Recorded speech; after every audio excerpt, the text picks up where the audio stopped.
कई माताएं कह देती गुरुजी हम अकेले हैं, हमारा कोई नहीं, हम बड़े दुखी हैं भगवान, हम तो अकेले रह गए। और कोई कहता है हमारे माता चली गई, कोई कहता पिता चले गया, कोई कहता ये गया, कोई कहे वो गया, हम अनाथ हो गए। ना ना,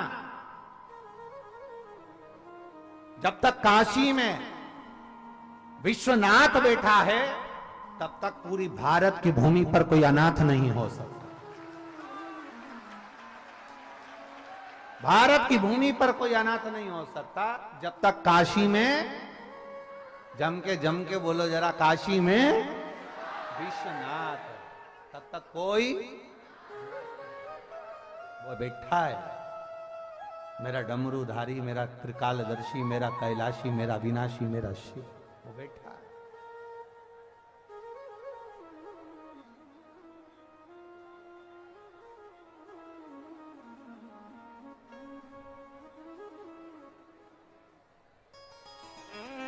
कल हमने आपको कहा था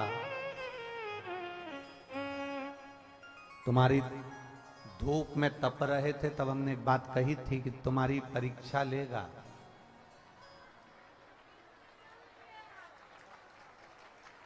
परीक्षा लेगा। और आप लोगों ने जो कथा प्रयागराज की भूमि पर सुनी है ना, त्रिवेणी संगम पर, वो भी शिव जी की 2 दिवसीय शिव चर्चा, तो हमने कहा था उसको ईर्ष्या हो रही है। और हमने कल कहा था कि बरस सकता है। अब हमको क्या मालूम था कि इतनी जल्दी सुन भी लेगा, इतना अंदाजा थोड़ी ना था महाराज जी, ये इतनी जल्दी सुन लेता है। और 4 बजे कहा, 3:31 से चालू हो।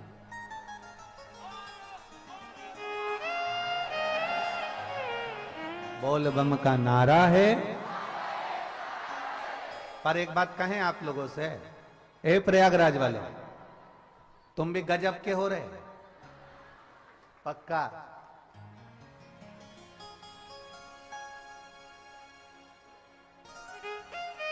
हमने एक बार पहले सुना था, हमने अपनी जिंदगी में कभी देखा तो नहीं, पर ऐसा सुना था कि जो पियक्कड़ होता है ना, वो टलता नहीं है। आज समझ में आ गया कि शिव कथा के पियक्कड़ भी नहीं टलते। पक्का।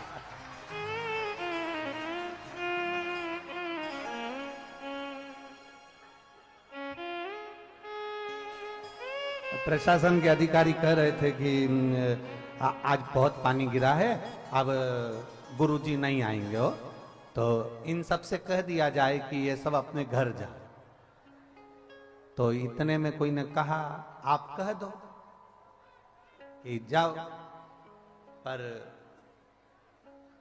कई लोगों ने कहा भी, आप लोगों से बोला था जाओ थोड़ा इधर चले जाओ, उधर चले जाओ, नहीं कहा ना। कितने अच्छा भाव है देखो। अब और कहे सो जाओ तो कोई तुम जाने वाले हो है? तुम ना जाओ।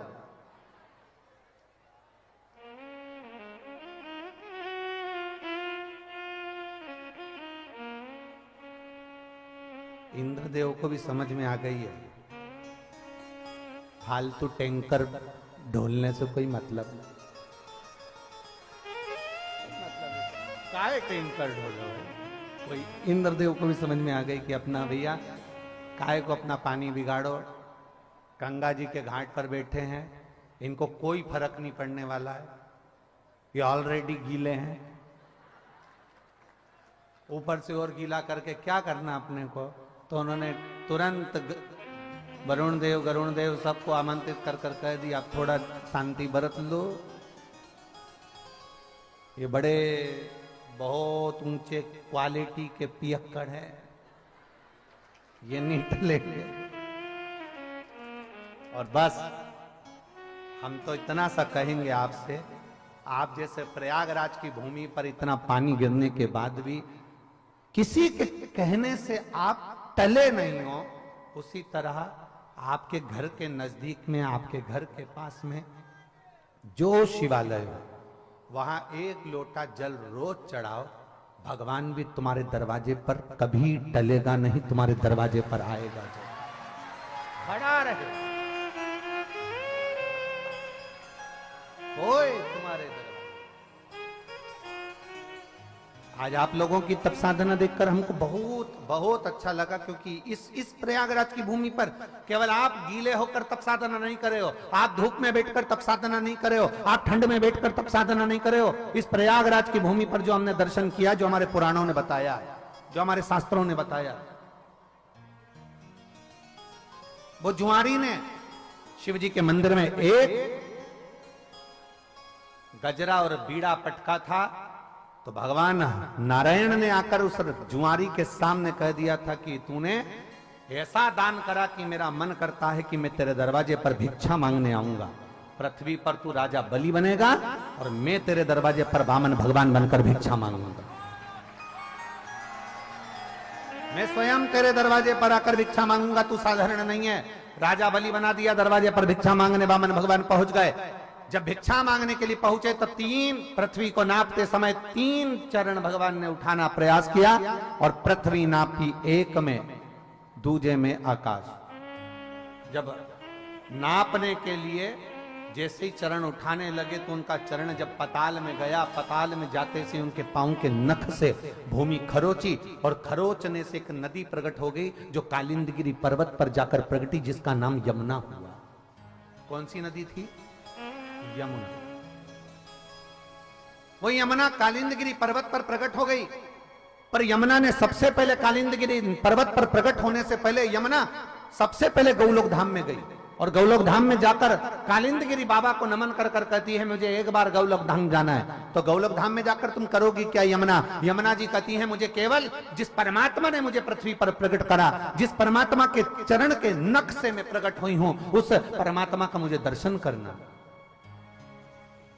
यमुना गौलोक धाम? हाँ प्रभु, गौलोक धाम। यमुना जी सीधे गोलोक धाम पर गई, तो गोलोक धाम पर जाकर यमुना जी क्या देखती हैं कि मां भगवान कृष्ण राधा जी के संग में विराजमान है।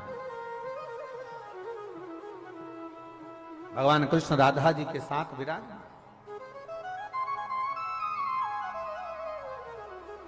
और राधा जी के साथ भगवान कृष्ण विराजमान थे, बड़े आनंद में झूला झूल रहे थे। यमुना जी ने जाकर जो नारायण का दर्शन करा, भगवान हरि विठल का दर्शन करा, भगवान पांडुरंगा का दर्शन करा, भगवान कृष्ण का दर्शन करा, भगवान विष्णु का दर्शन करा, जो दर्शन किया, तो उसी समय पर यमुना जी के हृदय में आ गया, जैसे राधा भगवान कृष्ण के पास में बैठी है, मुझे भी उस नारायण के करीब में बैठना है, और मुझे भी इनकी पटरानी बनना है। मैं भी पटरानी बनूं, पर पटरानी बनने के लिए कोई सहजता नहीं है, कोई साधारणता नहीं है।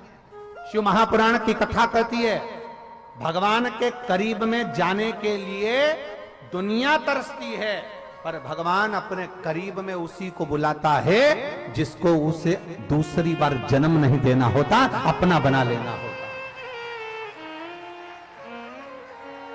दुनिया तरसती है। आप जैसे कथा में आए हो ना, ऐसे ढेर ना जाने कितने लोग विचार करते होंगे हम प्रयागराज की कथा होगी ना, हम जाएंगे, हम पक्का जाएंगे। मालूम पड़ा निकलने वाले थे, बुखार आ गया।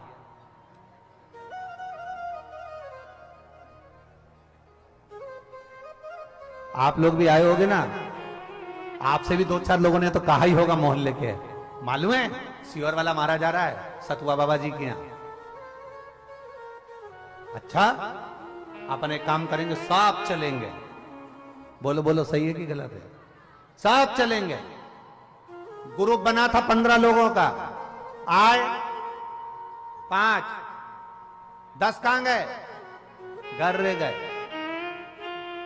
घर नहीं रह गए, पूरे बगीचे में इतने सारे फूल लगे होते हैं, आपको क्या पूरे फूल पसंद आते हैं? 2-4 फूल अच्छे पसंद आते हैं, जिसको तुम तोड़ना चाहते हो। उसी तरह मेरे भोले बाबा को जो पसंद आता है, उसी को शिव महापुराण की कथा तक बुलाता, तो बुलाता ही नहीं है।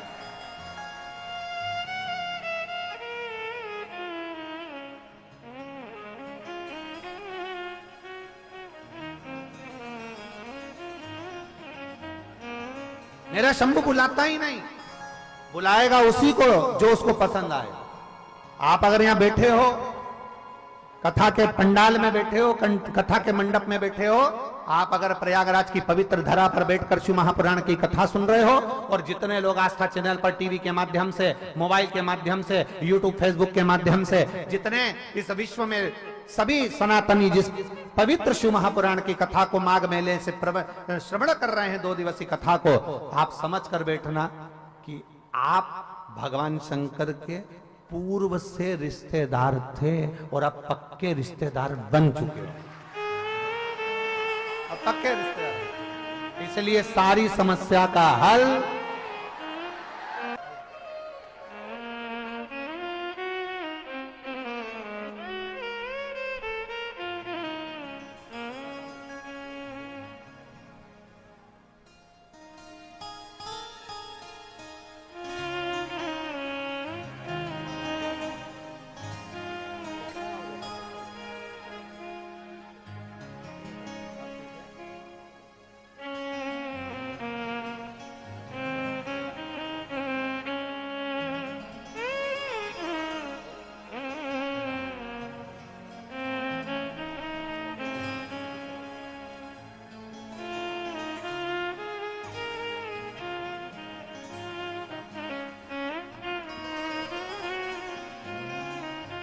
माता कह रही हैं उनकी इतनी बड़ी गठान हो गई थी, बिस्तर पर पड़ा रहता था पर उठता नहीं था। आज बाबा की कृपा से आया है। ये प्रयागराज तीर्थ की महिमा है और देवाधिदेव महादेव की कृपा है। बोल बम का नारा है, शिव तत्व की प्राप्ति, शंकर ओघड़ी। आप उसे दिल से रिझाएंगे, वो दिल से मिलता है। आप उसे दिल से पुकारेंगे, वो दिल से आपके सम्मुख में होगा। आप जितना जितना विश्वास से भगवान को रिझाते हैं, भगवान उतने विश्वास को जीतकर आपका होता है। 10 दिन मंदिर चले गए और विचार करा कि मुझे भगवान शंकर सब कुछ दे दे, तो ये कठिन है हमारा, बहुत कठिन। आप ये ना सोचिए, आप में से कई लोग ऐसे भी हैं जो 8 दिन 15 दिन 20 दिन मंदिर चले जाए, मंदिर जाने के बाद में विचार करें कि भगवान हमारी सुन ले, वापिस मंदिर जाना बंद कर दे। भाई ये सहजता नहीं होती, ये सहजता नहीं। और मेरे भोले तेरा सहारा है, मेरे भोले तेरा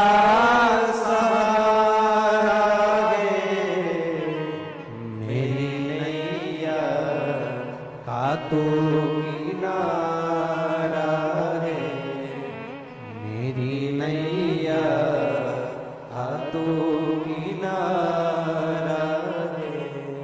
मेरे बाबा तुझे पुकारा है, मेरे बाबा तुझे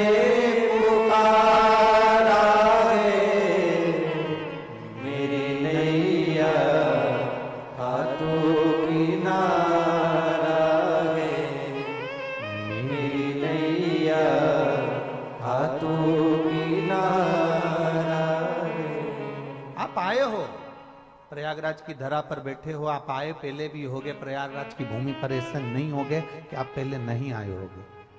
पर पहले आए थे तो गंगा यमुना सरस्वती का स्नान करने के लिए आए थे, पहले आए थे तो प्रयाग का मेला घूमने के लिए आए थे, पहले आए थे तो कुंभ का मेला घूमने के लिए आए थे, पहले आए थे तो प्रयाग का शाही स्नान करने के लिए आए थे। पर आज आप त्रिवेणी के संगम पर आप मेला देखने के लिए नहीं आए हो। आज त्रिवेणी के संगम पर आप मेला घूमने के लिए नहीं आए हो। आज त्रिवेणी के संगम पर आप देवाधिदेव महादेव से, जो आज जगत का पिता है, उसको गले लगाने के लिए आए हो। इसलिए यहां पर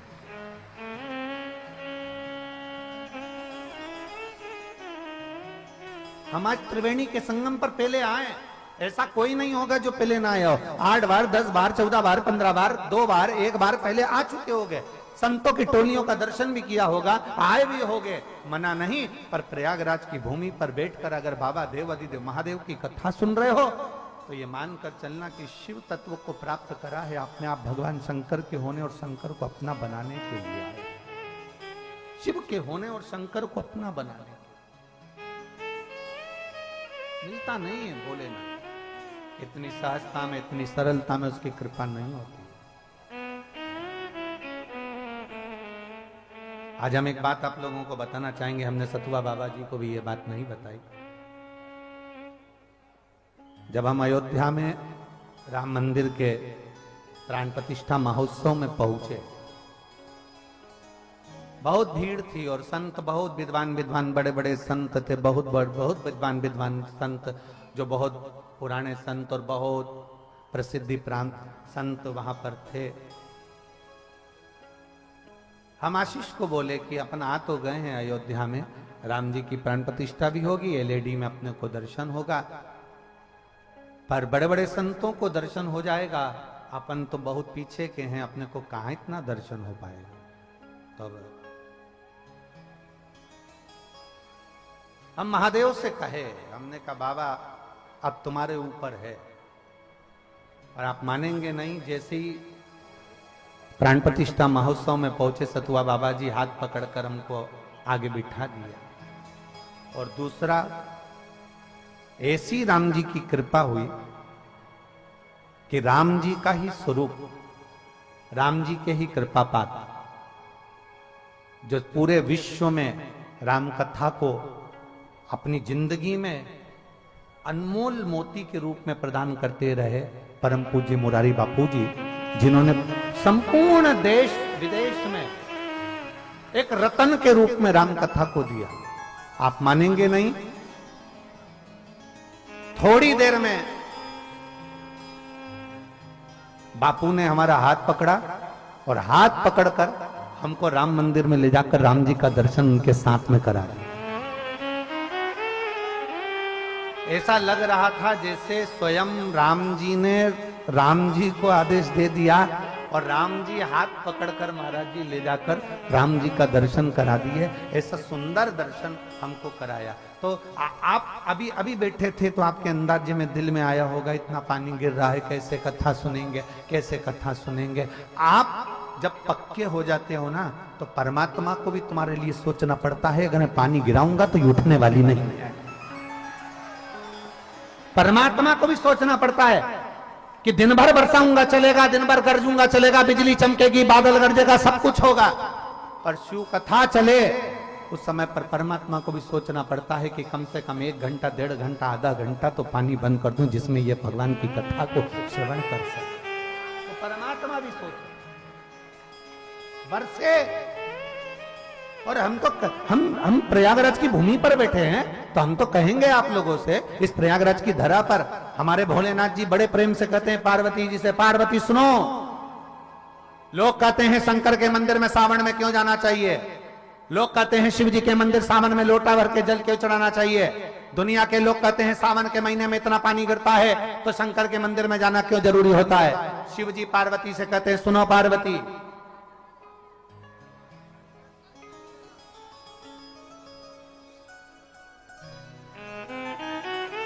सावन के महीने में भगवान शंकर पार्वती से कहते हैं सुनो पार्वती, जब एक भक्त मेरे ऊपर जल चढ़ाने के लिए आता है तब मैं इंद्र को भी कह देता हूं, गरुण और वरुण को भी कह देता हूं, सुनो जब भक्त आए तब पानी मत गिराना, जब भक्त आ जाए तब पानी गिराना। क्यों? समझ में आया? बारिश बरसो, खूब बरसो, पर ऐसी मत बरसो कि कोई आ ना सके। शिव जी कहते हैं बारिश बरसो, खूब बरसो, पर ऐसी मत बरसो कि कोई आ ना सके। और अब शिव जी कहते हैं बारिश बरसो, ऐसी बरसो कि अब कोई जा ना सके। ऐसी बरसो। अब आ गया ना मेरे पास मेरा भक्त, अब आ गया ना मेरा भक्त, मेरे शिवालय में आ गया, मेरी शरणागति में आ गया, मेरे पास आ गया। और जब भोले का भक्त भोले के करीब में आ जाए, बारिश अब बरसो तो ऐसी बरसो कि कोई जा ना सके, जो मेरा हो जाए तो मेरे पास से कभी ना जाए, इसलिए तू बरसते रहे, वो मेरे करीब में बना रहे। ये शिव का यो घड़ी है, ये शंभू है, ये त्रिकालदर्शी, ये कैलाशी, ये अविनाशी, ये शंकर है। उसको पहचानना कठिन है। यमुना मैया गई, जो उन्होंने गोलोक धाम में दर्शन करा भगवान का, विचार कर लिया कि मुझे पटरानी बनना है भगवान नारायण की, पटरानी बनना है भगवान कृष्ण की, अब करूं तो करूं क्या। यमुना मैया सीधे सबसे पहले माता सरस्वती के पास पहुंची, ब्रह्मणी के पास में पहुंचकर उन्होंने विनती करी, मुझे करूं क्या, मैं कैसे भगवान कृष्ण की, भगवान नारायण की पटरानी बन सकती हूं, आप बताओ मैं कैसे बन सकती हूं। सरस्वती ने कहा एक ही काम है, गंगा जी के घाट पर जाओ, शंकर जी की आराधना करो। गंगा के घाट पर शिव की आराधना, हाँ। यमुना मैया पूरे मृत्यु लोक में भ्रमण करती करती करती करती प्रयागराज की पवित्र भूमि पर पहुंच गई, और प्रयागराज की पवित्र भूमि पर भीटा की पहाड़ियों में, कहां की पहाड़ी, भीटा, प्रयागराज में यहां से महाराज जी 25 किलोमीटर दूरी पर भीटा की पहाड़ी पर एक स्थान,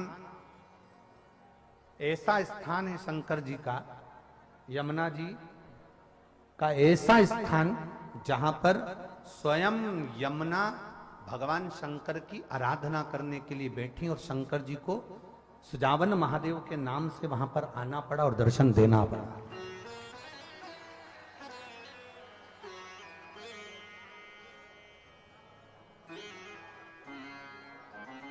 क्या बोलते हैं उसको, गुप्तेश्वर महादेव, बीटा की पहाड़ी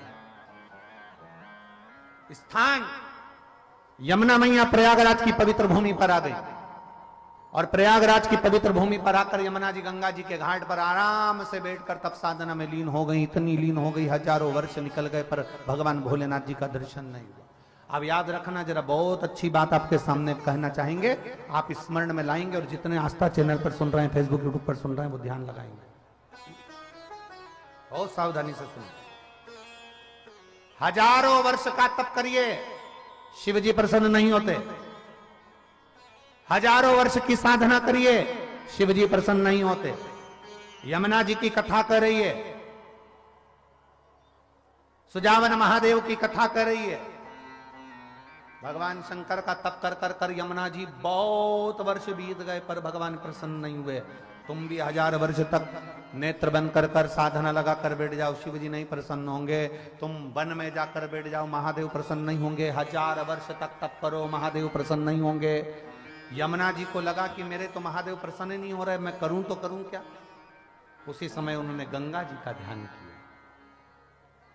यमुना जी ने गंगा जी के हाथ जोड़े, हे गंगा मैया, गंगा मैया आप कृपा करो, हमें बताओ महादेव कैसे प्रसन्न होंगे। एक बार भी यमुना जी ने गंगा जी से यह नहीं कहा कि नारायण कैसे प्रसन्न होंगे, क्योंकि नारायण से विवाह करना है ना इनको डायरेक्ट। अगर नारायण से विवाह करना है तो नारायण को प्रसन्न करना था, पर ये नारायण को प्रसन्न नहीं कर रही है, महादेव को प्रसन्न कर रही है। हमारे जो डॉक्टर होते हैं ना, वो भी बहुत अच्छे वेद पुराण पढ़े होते हैं, इसलिए डॉक्टर साहब कभी भी एक गोली नहीं देते, एक गोली के साथ दूसरी गोली लगा कर देते हैं। वो कहते हैं ये गोली सुबेरे खा लोगे, फिर ये गोली भोजन के, जम के बोलो जरा, भोजन के बाद खाना। ये भोजन के पहले खाना, ये भोजन के बाद खाना। डॉक्टर भी 2 गोली देता है, 1 गोली नहीं देता। उसी तरह महादेव की कथा कहती है, यमुना जी ने विचार करा कि मैं सीधे नारायण से अगर मांगूंगी तो नारायण मुझे पटरानी नहीं बनाएंगे, पर शंकर भगवान की बात नारायण कभी टाल नहीं सकते, इसलिए मैं नारायण को अगर मांगू उससे पहले मैं महादेव से मांग लेती, मैं शिव से मांग लेती। अब गंगा जी से कहा, गंगा जी आप बताओ। गंगा जी बोलती हैं कि आप एक काम करो कि तुम 1000 वर्ष की तप साधना करोगे तो महादेव प्रसन्न नहीं होंगे, तुम नेत्र बंद कर कर बैठी रहोगी तो महादेव प्रसन्न नहीं होंगे, तो मैं क्या करूं?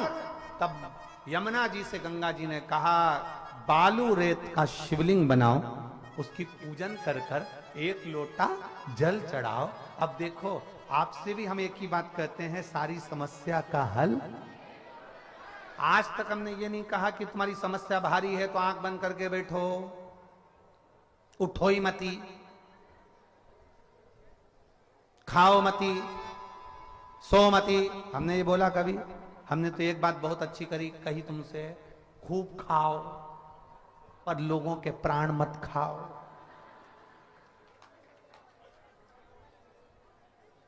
हम कभी मना करे थे?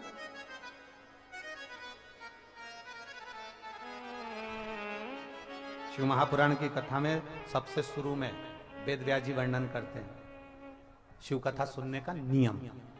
शिव कथा सुनने का नियम मालूम है तुमको?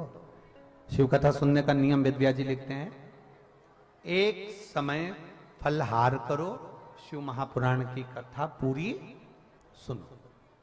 एक समय फलहार, फरियाल नहीं बोला, क्या बोला है? फलहार। अब ये तो वेद व्यास जी ने कहा दिया, अब हमारे तरफ से सुन लो, एक समय का फलहार करो, शिव महापुराण कथा सुनो। नहीं बन सके तो एक समय फलहार करके दूसरे समय फरियाल करो। फरियाल समझ गए? साबूदाने की खिचड़ी, चिप्स, पापड़, आलू का हलवा, आधा किलो पपीता, 1 किलो सेवफल, 2 दर्जन केला, रात्रि को सोने के पहले 1 लोटा भर के दूध, उसमें भी मखाने की पीस के डाल के बादाम, फिर खा के फुल एनर्जी, फिर सो। अब उन्होंने तो कहा कि एक समय फलहार करो, शिव महापुराण की कथा सुनो, और हम कहते हैं एक समय फलहार करो, दूसरे समय फरियाल करो, पर शिव महापुराण की कथा जरूर सुनो। और इतने में काम नहीं चले तो एक समय फरियाल करो, दूसरे समय भोजन करो, पर शिव पुराण जरूर सुनो। सुनो नहीं, जरूर सुनो।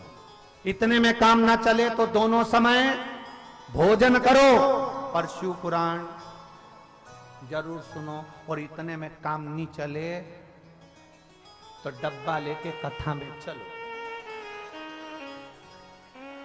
महाराज नहीं देखे तब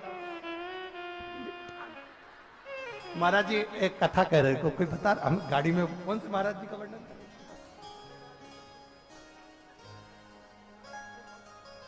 जरा इनको माइक दो, जरा माइक दो जरा। ना ना ना, थोड़ा सा तो बोलो, दो जरा माइक। महाराज जी ये पहली बार शिव पुराण में ऐसा हुआ है। आज थोड़ा सा एक महाराज जी का वर्णन कर रहे थे कि एक महाराज जी ऐसे थे जो प्रवचन देते थे, तो वो, हाँ महाराज जी, काशी की बात है, रामायण का महोत्सव चल रहा था, अनेक वक्ता लोगों को बोलना था। एक वक्ता बहुत मोटे थे और उनकी, जैसे महाराज जी ने बताया, फलाहार का सिस्टम था। अब उनको बीच में भूख लगी आई तो भोजन करते, अपने प्रवचन देते देते साल ओढ़ के और पूरा खा लिए। तो हमने पूछा क्या हुआ? बोले थोड़ी सी माला जब बाकी रह गई थी वही जप रहे थे। बोला हर महादेव। तो महाराज जी बता रहे थे कि जब अपनी इंद्रियां एकदम प्रसन्न होगी तभी तो कथा में रस आएगा। जब इंद्रियां, अब मालूम पड़े कहीं का बेचारा डाक कहीं ने कह दिया नहीं भागवत जी सुनना है, रामायण सुनना है, शिव पुराण सुनना है, उपास करना पड़ेगा, उपास करा दिया, मालूम पड़े उसकी शुगर की बीमारी थी, ब्लड प्रेशर की बीमारी थी, वो बेचारी ने कुछ नहीं खाया, शुगर और बीपी ऊंचा नीचा हो गया, और कथा की यजमान हॉस्पिटल में 3 दिन से पड़ी, 7 दिन की कथा यूं ही नहीं पिट गई। क्या मतलब? खूब चरो और एकादशी करो, कोई मना नहीं। दिल से अपनी इंद्रियों कभी भी परमात्मा ये नहीं कहता कि तुम भूखे रहना। कहा भगवान ने? जम के तो बोलो। भगवान कभी नहीं कहता कि तू भूखे रहना। भगवान इतना जरूर कहता है कि किसी का दिल मत दुखाना। जिस दिन तूने दिल नहीं दुखाया समझ लेना तेरा व्रत सफल हो गया और मैं तेरा, मैं तेरा। अब मालूम पड़े आप किसी का दिल दुखा दो और एक बार की बात है महाराज जी, एक कहीं की एक माता जी बहुत बहुत बुजुर्ग सी एक बार कथा में आ गई थी और कथा में आते सी बोली, गुरुजी हमको तुमसे गुरु मंत्र लेना है। हमने कहा माता जी कितने साल की हो? कि 82। हमने कहा 82 वर्ष की हो गई, तुमने अभी तक गुरु मंत्र नहीं लिया? कहीं नहीं महाराज जी, एक बार हम जब छोटे से थे, शादी नहीं भई थी हमारी, तब हमने गुरु मंत्र ले लिया था। हमारी अम्मा ने दिलवा दिया था। एक महाराज जी आए थे, उनसे मंत्र दिलवाया था। फिर हमारी शादी हो गई। हम हमारे पति के साथ चित्रकूट घूमने गए। हमने कहा हमारे गुरुजी इतने ही रहते हैं यहीं पर, तो अपन चलते हैं। हम जो गुरुजी से मिलने के लिए गए तो मालूम पड़ा कि हमारे गुरुजी तो फिर हमारी उम्र आगे बढ़ी। हमारे पति ने कहा तुम्हारे गुरुजी नहीं है तो हमारे गुरुजी यहीं रहते हैं काशी में, चलो हम उनसे मंत्र दिला दे। हमारे पति हमें वहीं से चित्रकूट से सीधे काशी ले गए, उन्होंने उनसे मंत्र दिलवा दिया। हमारे बच्चे बड़े हुए, वो कहे हमें काशी घूमना है, हम काशी घूमने के लिए गए। दूसरी बार हमने कहा चलो हमारे गुरुजी इतने ही रहते, हम उनसे मिलिए। गुरुजी से मिलने गए तो मालूम पड़ा गुरुजी। फिर हमारी जीजी हमारे साथ गई थी, उसने कहा तुम चिंता मत करो, तुम्हारे गुरुजी चले गए तो क्या हुआ, हमारे गुरुजी यहीं रहते हैं पास में प्रयाग में। हमारी जीजी हमें प्रयाग ले आई, अवस्था हमारी हो गई और हमारी जीजी ने हमें प्रयाग में लाके गुरु मंत्र दिलवा दिया। फिर हमारे बच्चे बड़े हो गए, कुंभ के मेले में प्रयाग आए, उन्होंने कहा हमारे गुरुजी यहीं रहते हैं प्रयाग में, चलो मिल यहाँ आए। जो मिलने गए तो पता चला गुरुजी चले। अब वो महिला बोली गुरुजी हमारा कोई गुरु नहीं है, तुम मंत्र दे दो। हमने कर रेन दे। जो 10 तारीख से चालू हुआ 18 तारीख तक चले। श्रृंगी ऋषि ने इस गुप्त नवरात्रे का बड़ा वर्णन किया। श्रृंगी बाबा ने इस गुप्त नवरात्रे के बारे में बहुत कुछ बताया, बहुत कुछ।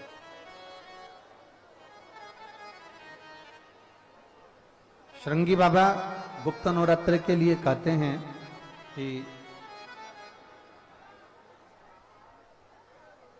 अगर इस गुप्त नवरात्रे के अंतर्गत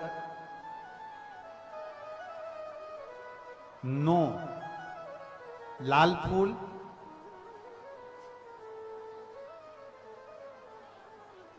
और 5 श्वेत पुष्प, ये दोनों, लोग कहते हैं गुप्त नवरात्रे में हम देवी की आराधना करें, गुप्त नवरात्रे में हम भगवान की आराधना करें, पर शिव महापुराण की कथा कर रही है, भगवान शंकर का चरित्र कथा है। अगर आपने देवी भागवत का स्मरण किया हो या भगवान शिव की एक पवित्र आनंदमय कथा स्कंद पुराण के काशी खंड में अगर सुनी हो या उसमें भी नहीं पढ़ पाए हो तो श्रृंगी ऋषि के चरित्र में आता है। श्रृंगी बाबा ने वर्णन किया है कि किसी भी स्थान पर, किसी भी स्थान पर यदि हमारे घर में 2 शिवलिंग है नहीं है तो किसी अपने घर के गमले में, बगीचे में 2 पार्थिव लिंग का निर्माण करें। 2 पार्थिव लिंग, उसमें एक शिव जी का स्मरण करें और एक में माता पार्वती जी का स्मरण। देवादिदेव महादेव के 2 स्वरूप, 2 लिंग प्रकट कर कर, एक पर 9 पुष्प लाल और एक पर श्वेत पुष्प 5 समर्पित करें, बाबा की आराधना करें, घी का दीप लगाएं, पूजन करें और बाद में उन शिवलिंग को, उन पुष्पों को विसर्जन करें। किसी भी नदी में, तालाब में, बावड़ी में, अगर वहां नहीं विसर्जन कर सकते हैं तो किसी वृक्ष के नीचे उनका विसर्जन कर दो। पर ये नवरात्रे, ये जो गुप्त नवरात्रे हैं, इस माघ महीने में जो गुप्त नवरात्रे आती है, इसी के अंतर्गत इसका पूजन है। एक बार हमने पहले वर्णन किया था, जिसके यहाँ संतान नहीं होती उसके लिए भी पहले जो आषाढ़ के महीने में जो गुप्त नवरात्रे आते हैं उसका स्मरण कराया था, और इसका एक पत्र यहां पर भी है।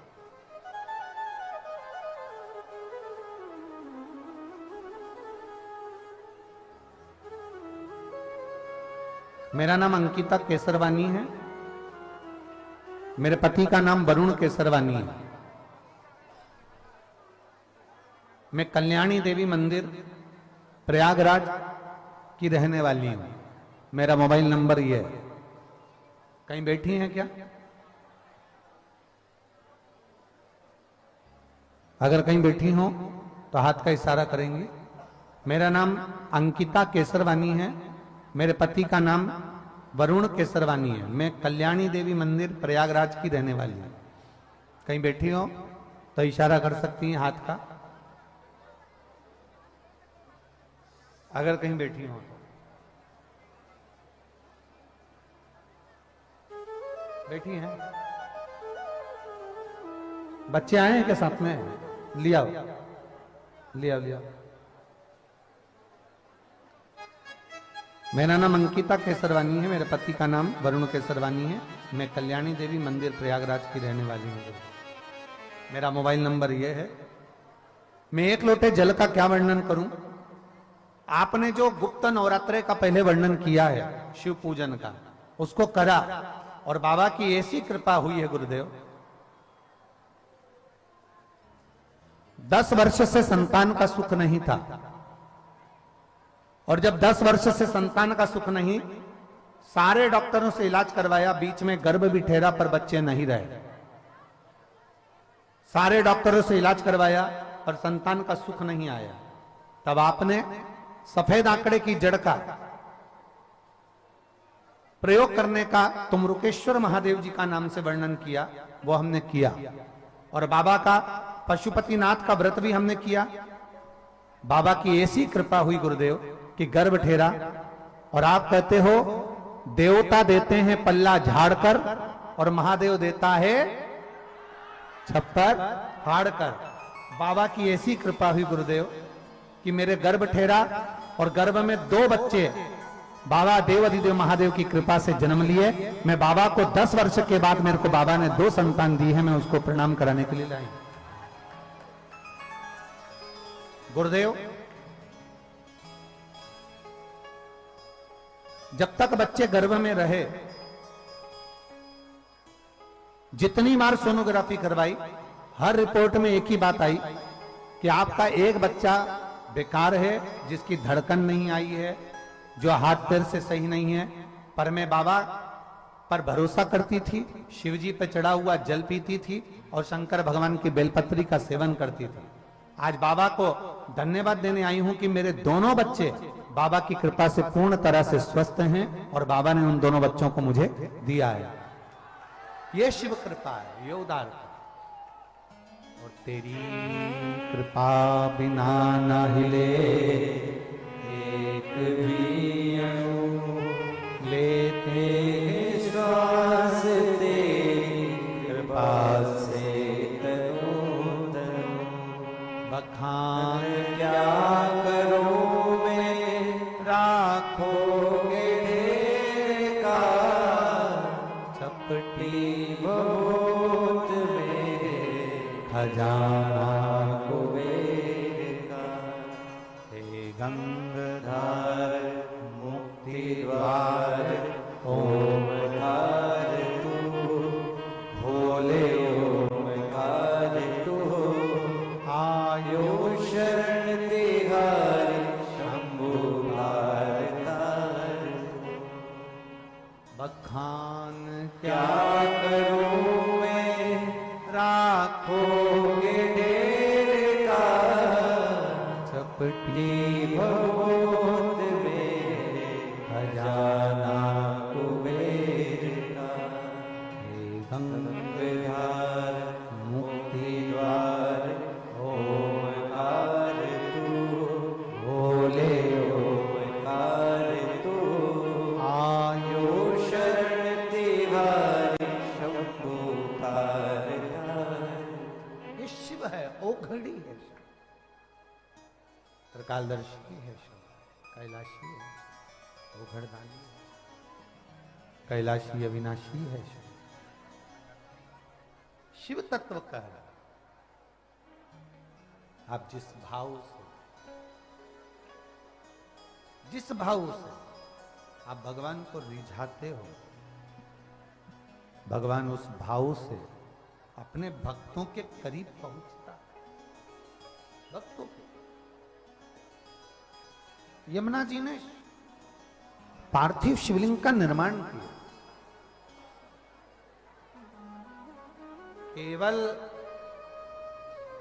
चाहे गुप्त नवरात्रे हो चाहे सर्व नवरात्रे हो, केवल देवी की आराधना कर रहे हैं और सोचें कि हम माता जी की आराधना कर रहे हैं और माता जी हम पर प्रसन्न हो।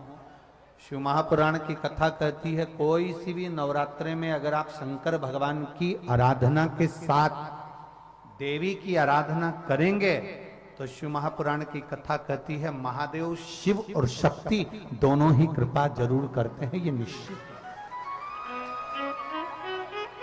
निश्चित है।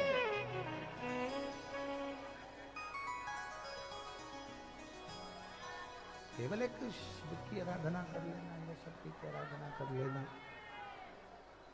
हम शिव और शक्ति की दोनों की आराधना एक साथ करें। हम शिव और शक्ति की दोनों की आराधना, दोनों की आराधना। और हम तो एक बात बहुत अच्छे से कहेंगे, हमने पहले भी कहा,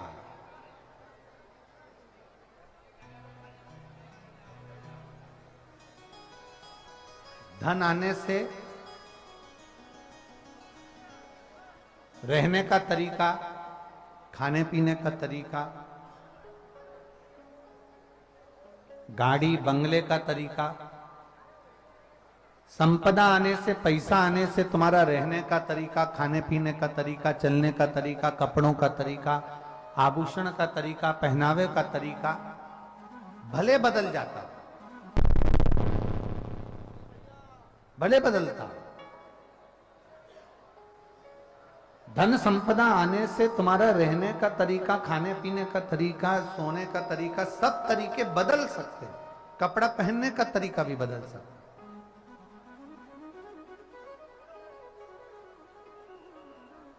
पर शिव महापुराण की कथा कहती है, धन कपड़ा बदल देगा, घर बदल देगा, गाड़ी बदल देगा, पहनावा बदल देगा, भोजन बदल देगा, तुम्हारी सत्ता बदल देगा, पर धन तुम्हारी सोच नहीं बदल सकता।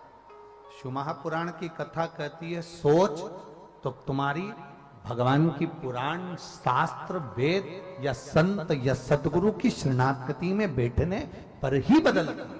ऐसे सोच बदल ही नहीं सकती। आपकी और हमारी सोच बदलना है तो संतों की शरणागति में जाना है। सोच बदलना है तो परमात्मा की शरणागति में पहुंचना है। सोच बदलना है तो संतों के बीच में जाना है।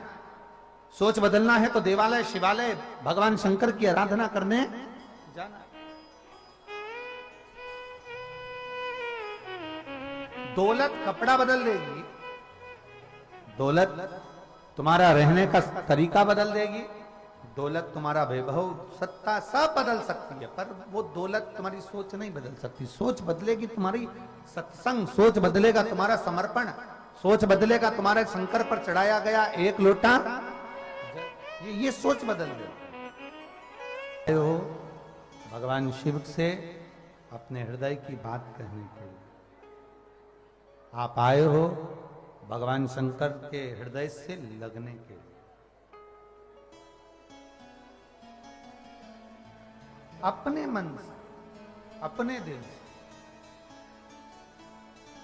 आप जब श्री शिवाय नमस्तुभ्यम, बहुत लोगों ने इसका विरोध भी किया महाराज जी। बहुत लोग कहते थे ये क्या लेकर आ गए श्री शिवाय नमस्तुभ्यम, क्या है ये, क्या है? इसका मतलब है मैं शंकर को नमन करता हूं, नमस्कार करता हूं, प्रणाम करता हूं, नमन।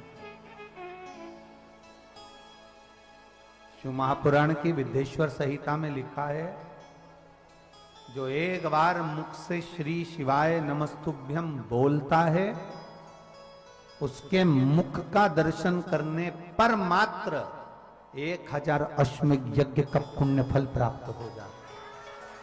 केवल श्री शिवाय नमस्तुभ्यम बोलने वाले के मुख का दर्शन मात्र कर लेने से ये फल की प्राप्ति है। और आप और हम तो कितने भाग्यशाली हैं, कितने किस्मत वाले हैं, कितने प्रबल भाग्य लेकर आए हैं कि आप और हम सब पंडाल में बैठकर, कथाओं में बैठकर दिन भर अपनी बातों में भी अपन भगवान शंकर के नाम का स्मरण करते हैं और एक दूसरे का मुख का दर्शन करते हैं। तो हमारे लिए तो हजारों अश्वमेध यज्ञ का फल यहीं प्राप्त हो जाता है। कहाँ हम भूल गए, कहाँ? कई बार हमसे भी लोग कहते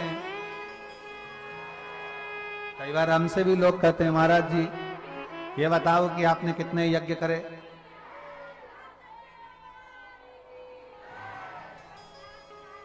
कई बार लोग कहते हैं आप कितने यज्ञ करे हैं, कितने अश्वमेध यज्ञ कर लिए, कितने सोम यज्ञ कर लिए, कितने आवर्त यज्ञ कर लिए, कितने नारायण यज्ञ कर लिए, कितने शिव यज्ञ कर लिए। हम कहते हैं इतने सारे शिव भक्त आते हैं और ये सारे के सारे शिव भक्त श्री शिवाय नमस्तुभ्यम बोलते हैं, इनके मुख का दर्शन हो जाता है तो हमारे खाते में यज्ञ का फल वैसे ही प्राप्त हो जाता है। उसमें क्या है?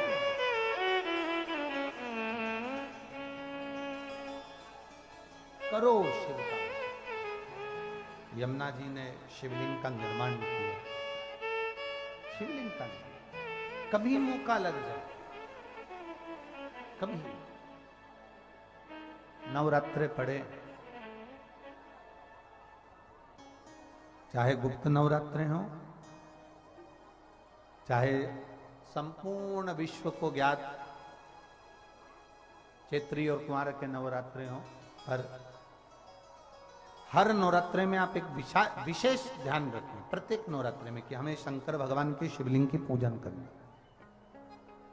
और एक और बात समझ लें, 2 शिवलिंग का निर्माण नहीं भी कर सकते हैं तो एक शिवलिंग का निर्माण करें और उस शिवलिंग के पास में ही एक छोटा सा मिट्टी का ढेला रखकर मां जगत जननी जगदम्बा का भी पूजन कर सकते। आपको नहीं बनाना 2 शिवलिंग, तो एक शिवलिंग, एक मिट्टी का थोड़ा सा।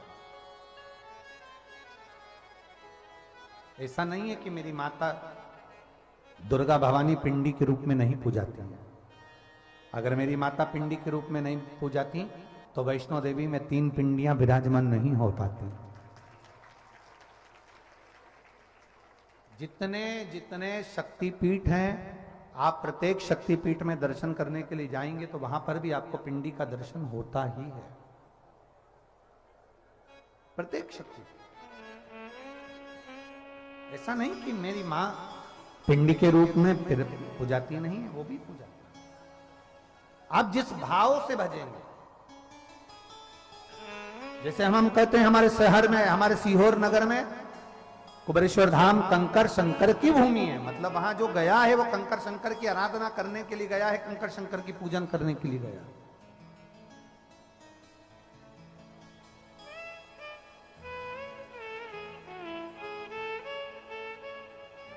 और ये कंकर शंकर का प्रमाण केवल आज का नहीं, पुराना है। जब भगवान विष्णु, भगवान नारायण मृत्युलोक में देवादिदेव महादेव से कैलाश पर मिलने के लिए आए तो कैलाश पर उन्होंने पांव नहीं रखा, कैलाश से ऊंचे खड़े रहे, कैलाश पर उनका चरण नहीं रख पाया, कैलाश पर उनका पांव नहीं था,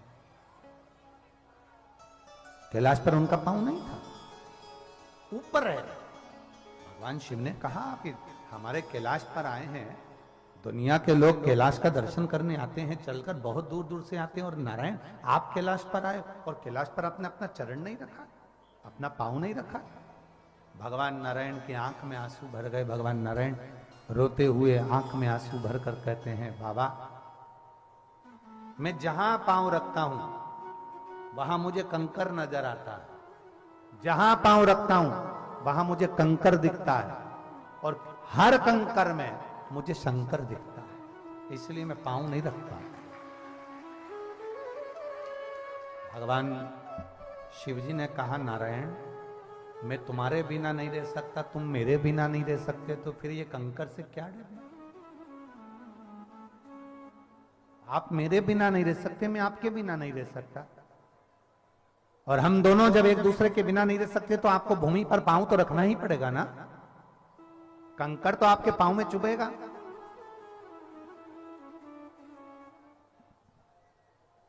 कंकर तो आपके पांव में चुभेगा। जब आप मेरे करीब में रहें तो बाबा बस इतना सा निवेदन, इतनी सी प्रार्थना, इतना सा, मैं आपके बिना नहीं रह सकता, आप मेरे बिना नहीं रह सकते। मैं आपके बिना नहीं, आप मेरे बिना नहीं रह सकते। तो नारायण ने पूछा, फिर करें तो करें क्या? नारायण ने पूछा, फिर करें तो क्या करें? जो आप आज्ञा करेंगे वो मैं कर लूंगा। आप जो बोले वो मुझे स्वीकार। भगवान शिव जी ने कहा, एक काम करो, पूरी पृथ्वी पर कंकर हैं और हर कंकर में शंकर हैं। हम कभी भी तुमसे ये नहीं कहे आज तक कि तुम बहुत दूर जल चढ़ाने जाओ। बोला कभी? क्या कहते हैं कि आपके घर के नजदीक में जो शिवालय हो उस पर जाओ। क्योंकि सरकार भी यही कहती है, आप बीमार हुए हो, तकलीफ हुई है, बाहर के हॉस्पिटल में, शहर के हॉस्पिटल में बाद में जाओगे, पहले प्राथमिक उपचार केंद्र में जाइए। जो हमारे गांव में, हमारे नगर में, हमारी कॉलोनी में, हमारी सोसाइटी में, हमारे खेड़े में, हमारे गांव में जो छोटा छोटा हॉस्पिटल होता है, छोटा छोटा प्राथमिक उपचार केंद्र होता है, पहले अगर बीमारी है, तकलीफ है, तो पहले वहां दिखाओ। अगर आपको वहां पर दिखाया और वहां पर मालूम पड़ा कि यहां ठीक नहीं हो सकते, तो वहां से लिख कर दे दिया जाता है, फिर आप बड़े हॉस्पिटल में जाओ। फिर बड़े हॉस्पिटल में दिखाते हैं, तब कहते हैं कि साबी वाले हॉस्पिटल में जाओ। हम धीरे धीरे बड़े हॉस्पिटल की ओर बढ़ते हैं।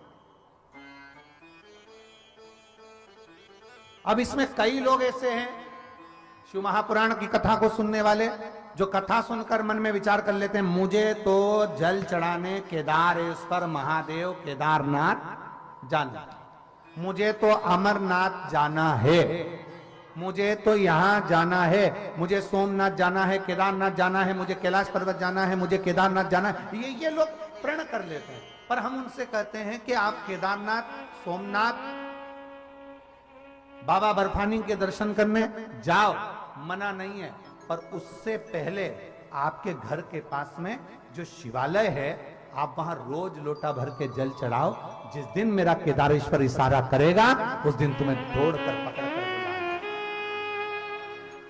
उस दिन बुलाएगा वो आप अपने घर के नजदीक में, आप अपने घर के नजदीक में जो शिवालय, आपके घर के पास में जो शिवालय, आप वहां जाओ, वहां जल चढ़ाओ, वहां प्रणाम करो, फिर जाओ जब बाबा बुलाए आप। और यहां जितनी जीजियां बैठी हैं, यहां जितने जीजाउन बैठे हैं, यहां जितनी मेरे बेटा बेटी बैठे हैं, जितनी माताएं बैठी हैं, उनसे भी निवेदन करूंगा, शिव महापुराण की कथा में कभी भी जाओ, 1 रुपए का कर्जा कर कर मत जाना। 1 रुपया भी किसी से मांगकर हमें कथा सुनने के लिए नहीं जाना।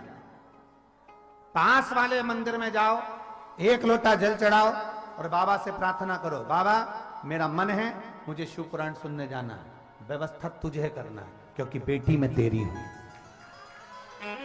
बेटा मैं तेरा हूं, व्यवस्था तुझे करना। हम जब पास के शिवालय में जाकर, पास के शंकर के मंदिर में जाकर 1 लोटा जल समर्पित करते हैं, जब हम नजदीक में जाकर भगवान शंकर को जल चढ़ाते हैं, जब हम नजदीक में पहुंचकर भगवान देवादिदेव महादेव की आराधना करते हैं, जब हम नजदीक में पहुंचकर भगवान शंकर का गुणगान करते हैं, तो शिव हमारे मन की बात सुनकर फिर कहते हैं कि अब मैं तुझे अच्छी जगह तक पहुंचाने का प्रयास करता हूं, तू मेरे करीब आया है, मैं तुझे केदारनाथ और सोमेश्वर तक पहुंचाने का प्रयास।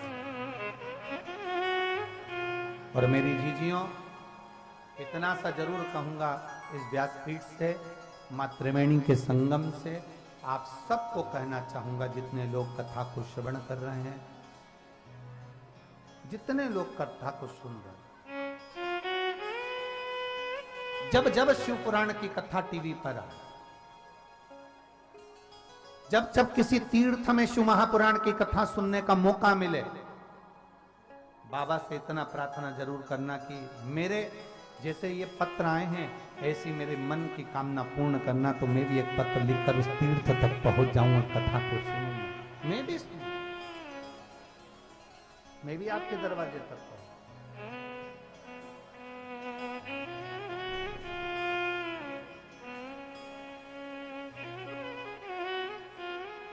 हम उसको निवेदन करेंगे, जब हम उससे कहेंगे, जब हम उससे प्रार्थना करेंगे, हम उससे निवेदन करेंगे, जब हम उससे बोलेंगे, तो वो सुनेगा, स्वीकार करेगा, छोड़ेगा नहीं। सब जितने नाते रिश्ते कुटुंब कबीले परिवार सब साथ छोड़ सकते हैं, पर जो तुमने महादेव को जिस हाथ से जल चढ़ाया है ना, तुम्हारी दुख की घड़ी में, तकलीफ की घड़ी में, वो हाथ मेरा महादेव कभी नहीं छोड़ता है, कभी नहीं। और अंत समय प्रभु आना पड़ेगा, वचन दिया तो निभाना पड़ेगा। आए ना आए प्रभु कुटुंब कबीला, अंत समय प्रभु आना पड़ेगा, वचन दिया तो निभाना पड़ेगा, अंत समय प्रभु आना पड़ेगा। यमुना जी ने मां गंगा के घाट पर शिवलिंग का निर्माण किया। शिवलिंग का एक पार्थिव लिंग का निर्माण करोड़ों शिवलिंग के निर्माण के पूजन का फल देता है। एक पार्थिव लिंग क्यों? जब हम आप जहां बैठे हो वहां पूरी बालू ही बालू, रेती रहते। आप गंगा के घाट पर गए, यमुना जी के घाट पर गए, सरयू मैया के घाट पर गए, आप नर्मदा जी के घाट पर गए, आप मंदाकिनी के घाट पर गए, आप कावेरी के घाट पर गए, वहां से आपने बालू उठाई, बालू रेत उठाकर अपने शिवलिंग बनाया। उसमें बालू के जितने जितने छोटे छोटे कण होते हैं, जितने बारीक बारीक कण होते हैं, हम ये मानकर चलें हर कंकर में शंकर है। जब इसको जोड़ते हैं तो करोड़ों कंकर जुड़ते हैं और करोड़ों शिवलिंग एक साथ पूजा जाते हैं, जिसका फल हमें प्राप्त है। करोड़ों शिवलिंग,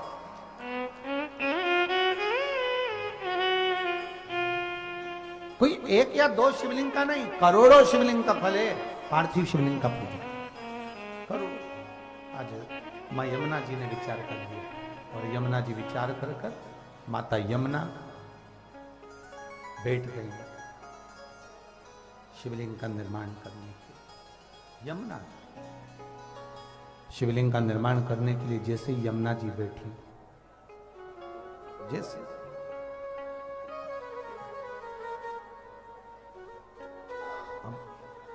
समझने वाला विषय है, थोड़ा ध्यान देंगे। गंगा जी इधर बह रही हैं, आप उधर मुख कर कर बैठ गए, शिवलिंग बना लिया।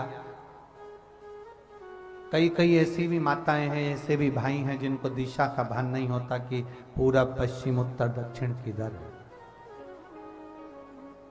हमें स्मरण नहीं है, हमें ज्ञात नहीं है कि भगवान शंकर की जलाधारी किस ओर होना चाहिए। शिव महापुराण की कथा कहती है मंदिर में शिवलिंग का विराजमान होते हैं, उत्तर की ओर जलाधारी हो जाती है, पर पार्थिव शिवलिंग का जब हम पूजन करने बैठते हैं हमारे स्मरण में नहीं रहता कि जलाधारी किधर रखना। हम अनभिज्ञ हैं, हमें ज्ञात नहीं है।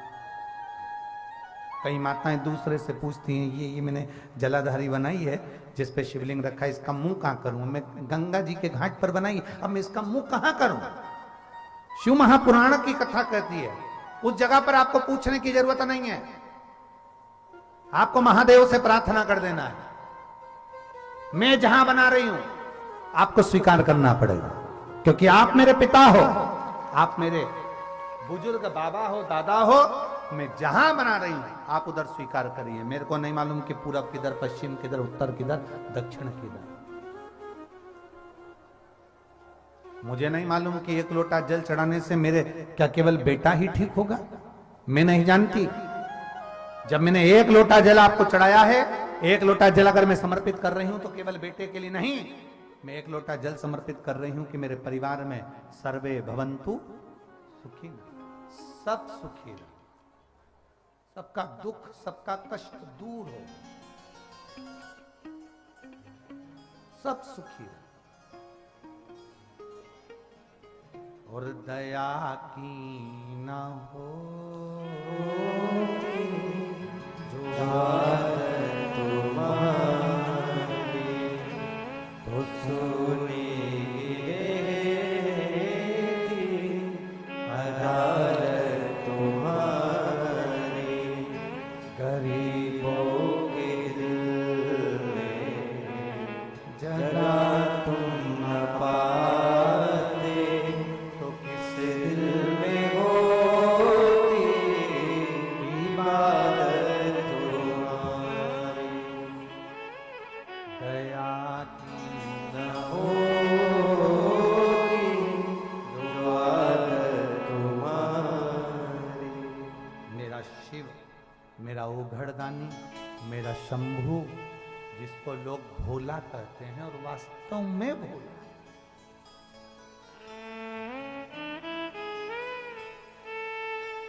कितना डरा कर रखा था लोगों को शंकर जी की पूजन के नाम पर। बोलो सही है कि गलत?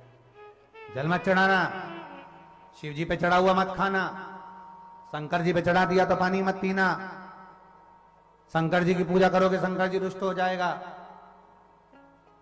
ना। भोला है भोला, भोले बनकर पूजोगे तो भोला मिलता भी जल्दी है, मिलता भी जल्दी है। जितने भोले बने, घर में दो बहुएं हैं, एक बहुत समझदार और एक बिल्कुल मूर्ख। सास की निगाह में दो बहुएं हैं, परिवार की निगाह में दो बहुएं हैं, एक समझदार, एक में अकल नहीं है। जो ज्यादा समझदार होता है उसको पूरे घर का बोझा उठाना पड़ता है। जो बिल्कुल मूर्ख होती है, कहती है हमारी छोटी बहू में तो अक्ल ही नहीं है, वो सबसे पहले शादी में बफेट में निपटाती है। सब माताएं कहती हैं हमारी इस बहू में तो अक्ल ही नहीं है, हमारी बड़ी बहू बहुत समझदार। बड़ी बहू समझदार है, मामा जी आए कि नहीं आए, रोटी परसेगी, बुआ जी आई कि नहीं आई, खाना देगी, चाय बनाई कि नहीं बनाई, वो आया कि नहीं आया, पूरे घर का देख रेख जो समझदार होता है उसी को करना पड़ता है। और जिसमें अक्ल ही नहीं, सास कह देती है मेरी छोटी बहू में तो बिल्कुल अक्ल नहीं है, वो बिल्कुल एकदम फ्री रहती है, सबसे पहले डेंटिंग पेंटिंग करके मेहंदी, सबसे पहले डेंटिंग पेंटिंग तैयार करके मेहंदी मांडने को तैयार हो जाती है, मांड और लगा लोगों के बैठ जाएगी। और जो कहती है ना इसमें तो अक्ल ही नहीं, उन्हीं से कहती है बुआ जी भूख लग रही है, एक प्लेट लगा लाओ ना।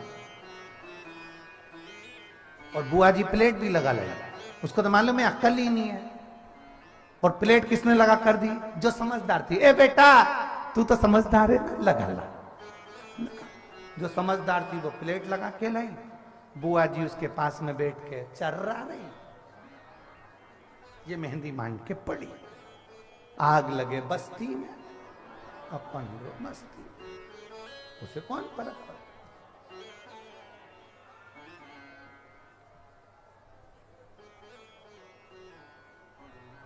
समझदार नहीं बनना अपने को ज्यादा हो, जो ज्यादा समझदार होता है उसको बहुत ध्यान रखना पड़ता है। तो ये जितने पुलिस कर्मियां खड़े हुए हैं इनको कहूंगा एक बात तो सबको थोड़ा सा लगेगा, तो इसमें जो ज्यादा बहुत अच्छी ड्यूटी करता है उसी की ड्यूटी ज्यादा लगती है। बहुत अच्छे से सवाल, बहुत अच्छे से सवाल उसी की, और जिसमें अक्ल ही नहीं इसको मत भेजना प्रयाग, इसमें अक्ल नहीं। तो वो भी यही चाहता था, अपन तो अपने थाने वाले अपने खोल क्या समझता समझता, इसलिए शास्त्र कह रहा है भोले को पाने के लिए भोला बना। क्या बनना है हमको? अब भोला बन गए तो सहजता में बाबा देता है, बहुत सहज बन। थोड़ा समय दुख आ सकता है, थोड़ा समय कष्ट आ सकता है, कितने भी दुख के बादल छाए रहें, एक दिन कृपा का सूरज प्रकट होता ही है, निश्चित। कितना ही दुख वो कृपा करेगा, करुणा करेगा, और उसकी दृष्टि पड़ती जरूर है। हम क्यों दुखी? यमुना जी ने तप करा, साधना करी, शिव प्रकट नहीं हुए, पर शिवलिंग का निर्माण करा, पूजन करी, आराधना करी। जब शिवलिंग की आराधना पूजन करना प्रारंभ करी तो देवाधिदेव महादेव ने कृपा करी, शिव ने कृपा की, और ऐसी कृपा देवाधिदेव महादेव ने करी, ऐसी कृपा करी, प्रकट हो गए, प्रकट। यमुना जी ने कहा बाबा एक कामना है, साधु सन्यासी तपस्वी साधक उपासक आज से नहीं, कहा सतयुग से त्रेता, त्रेता से द्वापर, द्वापर से कलयुग तक लगातार ये वो प्रयाग की भूमि है, ये वो पवित्र भूमि है त्रिवेणी संगम, जहां सतयुग से संत साधु सन्यासी तपस्वी साधक उपासक यहां तप करते रहे हैं। और आज भी भगवान देवाधिदेव महादेव की कृपा, भगवान शंकर की करुणा, भगवान देवाधिदेव महादेव की कृपा ऐसी है कि आज भी भगवान शिव की कृपा से माघ महीने में और कुंभ के समय पर यहाँ प्रति वर्ष भगवान शंकर की ऐसी कृपा होती है जिसमें भगवान देवाधिदेव महादेव की करुणा से सारे संतों का दर्शन, भजन, कीर्तन और स्मरण और प्रवचन हम सबको प्राप्त होता है। और शंभो शरणे पड़ी मांगू घड़ी रे घड़ी, दुख घाटो दया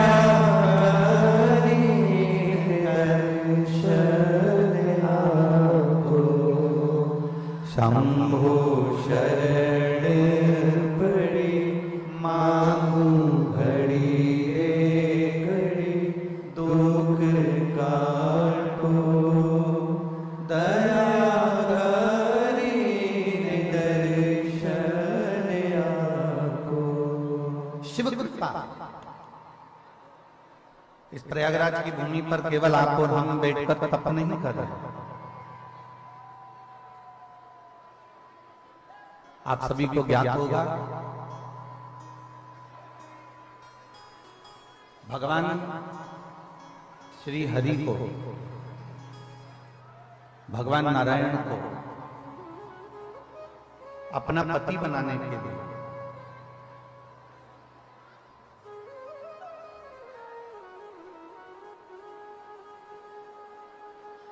जिन जिन देवताओं ने, जिन जिन देवियों ने तप साधना करी, जिन जिन देवियों ने तप साधना करी, आपको क्या लग रहा है कि केवल आप ही हो जिन्होंने पूरी रात जलवृष्टि में भी यहां पर बैठे रहे?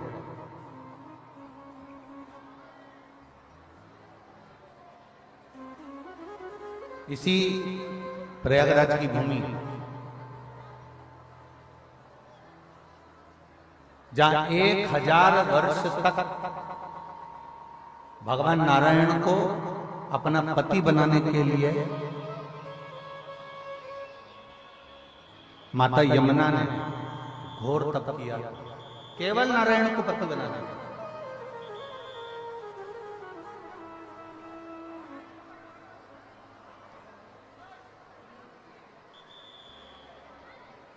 महाराज व्यासपीठ के नजदीक में सारे संत साधु जन विराजमान हैं और इस प्रयागराज की पवित्र भूमि पर कई संत, कई साधु, सन्यासी, तपस्वी कल्पवास कर रहे हैं। कई गृहस्थी भी यहाँ कल्पवास कर रहे हैं।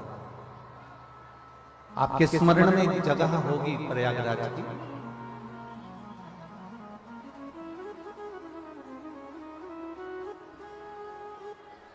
ऐसा तप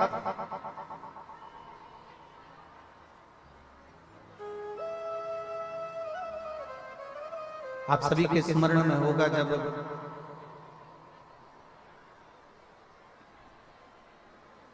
भगवान वामन का अवतार हुआ। और वामन भगवान का जब अवतार हुआ तो 3 नदियां प्रकट हुई वामन अवतार के समय में।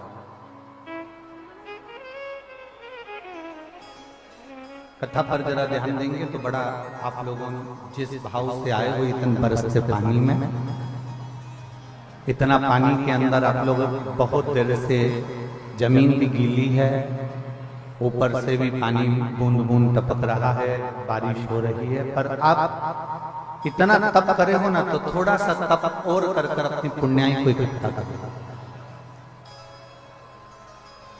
और थोड़ा सा करो।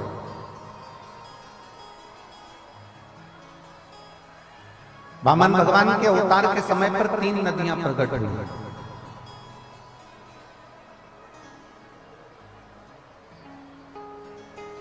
और उसमें से 2 पवित्र नदियां यहां पर हैं। जो 3 नदियां प्रकट हुई उसमें से 2 नदी यहां पर है। जब राजा बलि के दरवाजे पर वामन भगवान भिक्षा मांगने के लिए गए और राजा बलि ने वामन भगवान को संकल्प छोड़ दिया, तब विष्णु पुराण कह रही है, कूर्म पुराण कह रही है, नारद पुराण वर्णन करती है और ब्रह्म वैवर्त पुराण कहती है। तब भगवान वामन ने, जिनका शरीर 84 अंगुष्ठ के बराबर था,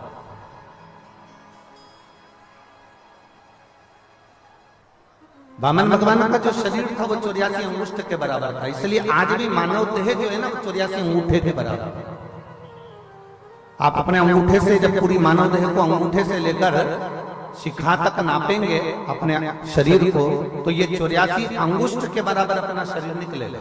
आप कितने बड़े, पर अपने हाथ की अगर अंगूठे से नापेंगे तो 84 अंगुष्ठ के बराबर ये शरीर अपना प्राप्त होगा। तो वामन भगवान 84 अंगुष्ठ का शरीर धारण कर कर, छोटा सा रूप धारण कर कर, एक हाथ में छत्र, एक हाथ में कमंडल, कुशा का आसन बाजू में, और भिक्षा लेने के लिए राजा बलि के दरवाजे पर खड़े हुए।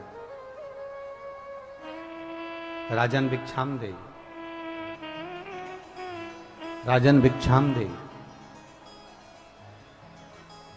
बहुत छोटा सा रूप रखकर भिक्षा मांगने के लिए परमात्मा खड़े हैं। और आप सभी को मालूम होगा कि किसके दरवाजे से भिक्षा मांग रहे हैं। जम के बोलो जरा, राजा बलि। राजा बलि को जानते हो ना आप लोग? ये कोई साधारण सा राजा बलि नहीं है।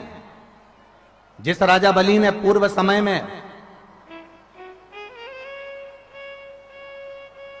एक अच्छे ब्राह्मण के घर में जन्म लिया था, पर एक कर्म विकार करा कि वो जुआ खेलना प्रारंभ कर दिया था। और जुआ खेलता, पर जुए में जीत नहीं पाता था, हमेशा हार जाता। ऐसी कोई घड़ी इस राजा बलि के जीवन में नहीं आई, जो पूर्व समय का इसका जन्म था, ब्राह्मण के घर में जन्म लेने के बाद जुआ खेलना, पर ऐसा कोई समय नहीं था जिस समय वो एक बार भी जीता हो। अब उसके पास में कोई भी जुए में लगाने के लिए कोई सामग्री नहीं थी। तब उस बालक ने विचार करा कि अब मेरे पास में कोई सामग्री नहीं तो मैं क्या लेकर आऊं। तब उसी समय पर वो चोरी करने के लिए एक संत के आश्रम में पहुंच गया। एक संत के आश्रम में जैसे ही गया, साधु के आश्रम में जैसे ही गया, संत के दरवाजे पर जैसे ही गया, संत के दरवाजे पर जाते ही उसने देखा कि मैं अंदर संत की कुटिया में मिलेगा क्या, संत की कुटिया में होगा क्या। अब संत के पास मिल क्या सकता है। तो संत की कुटिया में जैसे ही गए और संत की कुटिया में जाकर तुरंत उन्होंने देखा कि यहां से क्या सामान मुझे प्राप्त हो सकता है। तो देखा तो एक कमंडल संत का रखा हुआ था, एक आसन संत का रखा हुआ था, एक छत्र संत का रखा हुआ था। बाहर आवाज नहीं जा रही है। एक संत का कमंडल रखा हुआ है, एक छत्र रखा हुआ है, एक आसन रखा हुआ है, पादुका रखी हुई है। ये सारी सामग्री उस चोर ने विचार कर कर उस सारी सामग्री को चुरा लिया।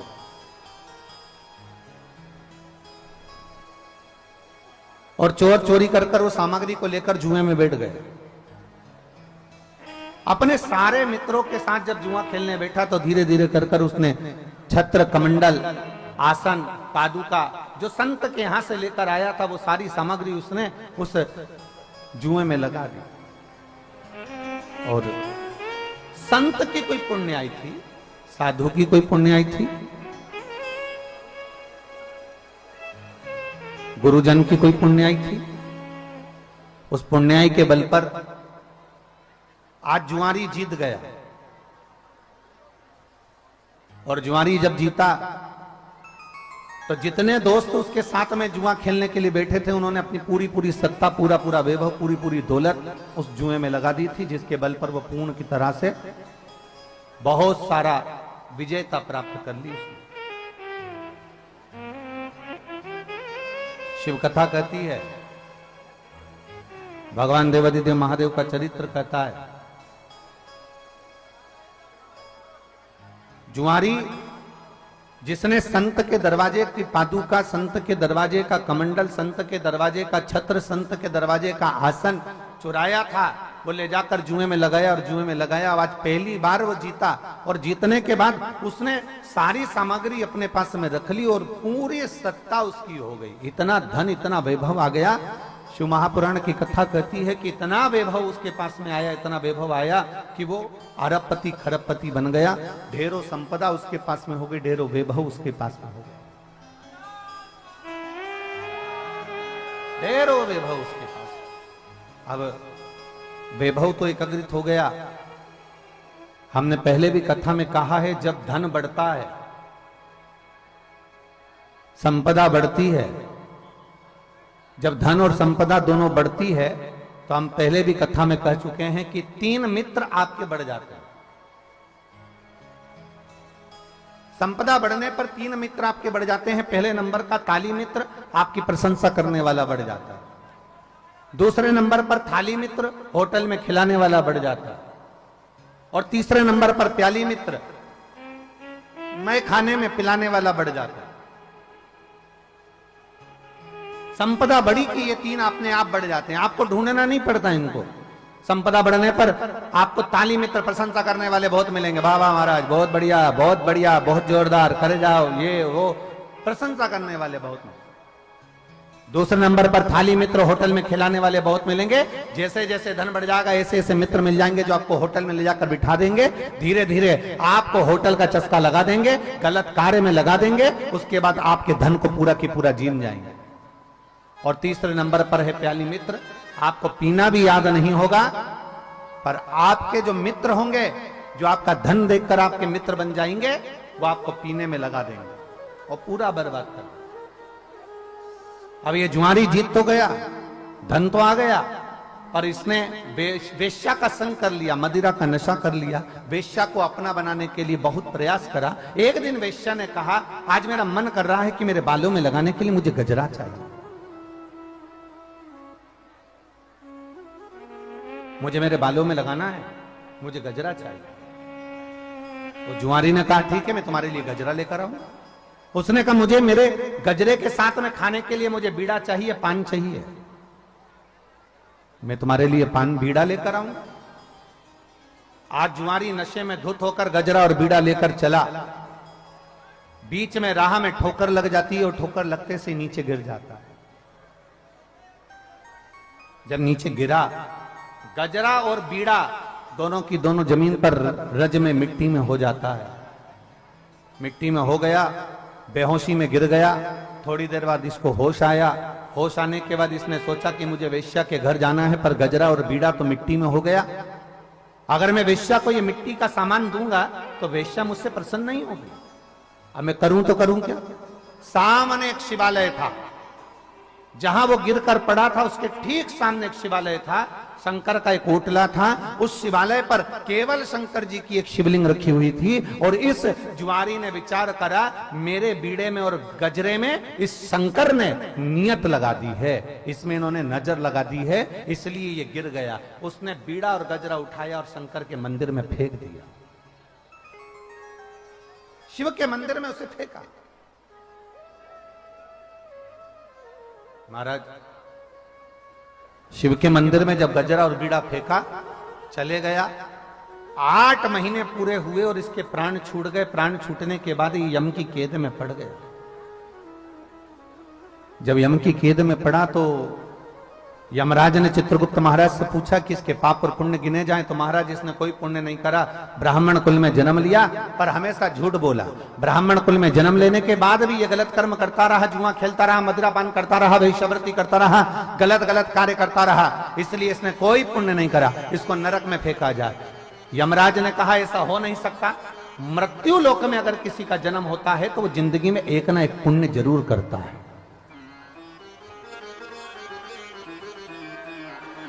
कोई संसार में ऐसा जन्मा नहीं है, कोई संसार में ऐसा नहीं जन्मा जिसने मृत्यु लोक में जन्म लेने के बाद कोई पुण्य नहीं करा। इसने जरूर कोई पुण्य करा होगा। जरा देखो कि पुण्य करा तो करा कौन सा पुण्य।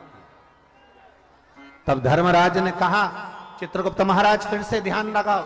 चित्रगुप्त महाराज ने फिर अपने पोथी पाने खोले तो ध्यान दिया, इसने एक पुण्य करा था, शंकर जी के मंदिर में गजरा और पान शंकर जी के मंदिर में दिया था।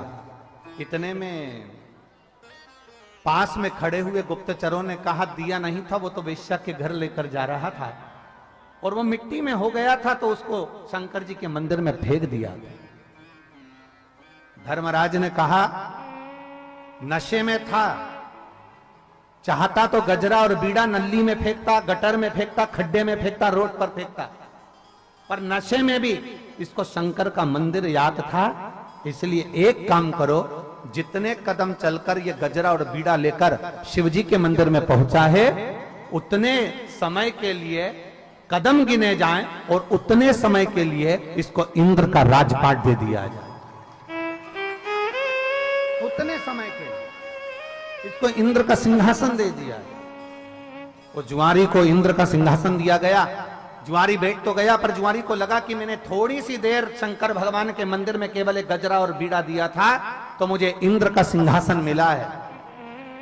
इस सिंहासन का उपयोग करना है मुझे, मैंने दान किया, उसका फल मुझे मिला। तब उस जुआरी ने विचार करा, इंद्र के सिंहासन पर बैठकर ताली बजाकर अप्सराओं को बुलाया, दान कर दिया, ऐरावत को बुलाया, दान कर दिया। जितना इंद्र के राज्य में, राजकोष में जितना वैभव था, सारे के सारा ले जाकर दान कर दिया। जैसे ही दान करा, 14 घड़ी के बाद में वो जुआरी नीचे उतर गया। इंद्र वापिस अपनी कुर्सी पर बैठ गए। जब इंद्र अपनी कुर्सी पर बैठे, उन्होंने अप्सराओं को बुलाया तो अप्सरा नहीं आती, ऐरावत को बुलाया तो ऐरावत नहीं आता, राजकोष देखा तो पूरा खाली था। इंद्र दौड़कर भगवान नारायण के पास पहुंचे, श्री हरि के पास पहुंचकर कहा, बाबा बड़ा गजब करा, इस जुआरी ने तो मुझे बर्बाद कर दिया, मेरे राजकोष को पूरा नष्ट कर दिया, सब कुछ दान कर दिया। भगवान नारायण ने कहा, रे इंद्र, तू इतने सालों से कुर्सी पर बैठा था, जो तू नहीं कर पाया इतने सालों में, वो 14 घड़ी बैठकर अपनी कुर्सी का सदुपयोग कर कर सब कुछ अच्छा कर कर चले गया। सही सत्ताधारी, सही कुर्सीधारी ऐसा ही होता है, जब अपनी कुर्सी पर बैठता है तो अपने देश और प्रदेश को बचाने का ही प्रयास करता है। सही सत्ताधारी होगा, वो बचाने का प्रयास करेगा। हमने कल कथा में एक बात कही थी, आप लोगों के स्मरण में होगी, कि कुर्सी मिल जाए, पद मिल जाए, प्रतिष्ठा मिल जाए, आप अच्छे ओहदे पर पहुंच जाएं, तो सबसे ज्यादा जरूरी होती है आपकी नम्रता, आपकी विनम्रता, बहुत जरूरी।